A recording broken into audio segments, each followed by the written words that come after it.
Okay အားလုံးပဲမင်္ဂလာပါကျွန်တော်ကတော့ကျွန်တော်ဖြစ်ပါတယ်ဒီနေ့ဗီဒီယိုမှာတော့ကျွန်တော်ဘာမှမဟုတ်ပါဘူး bro တို့ကျွန်တော်လာကြွားဖြစ်ပါတယ်ကျွန်တော်ဒီ Minecraft 40 second ဆိုရဲနောက်ထပ် Minecraft တစ်မျိုးပဲဖြစ်ပါတယ်ဒီမှာဆိုကျွန်တော်တို့ Minecraft မှာတခြား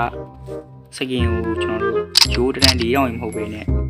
40 view နဲ့ဆောင်းဖြစ်ပါတယ်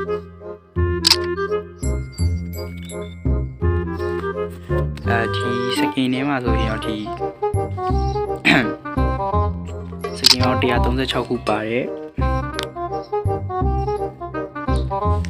အမှ40စကင်နဲ့40စကင်ရောနဲတာမဟုတ်အများကြီးပဲကျွန်တော်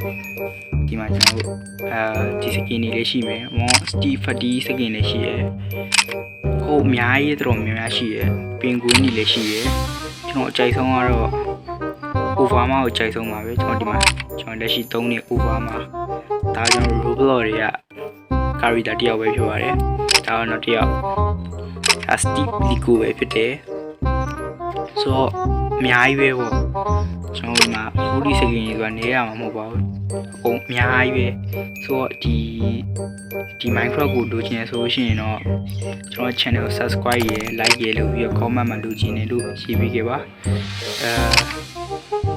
ဒီဟာအကုန်လုံးကကျွန်တော်တို့ကြိုက်တာအကုန်ပြောင်းလို့ရပါတယ်ဒီ Minecraft ကိုကျွန်တော်ကူးမယ်ဆိုရင်ကျွန်တော်တရှိစောနေတဲ့ Minecraft ဖြတ်စရာမလိုပါဘူးဆိုတော့ဒီဗီဒီယိုဒီလောက်ပါပဲနောက်ပြီးတော့ပြန်တွေ့ကြမယ်အားလုံးပဲ bye bye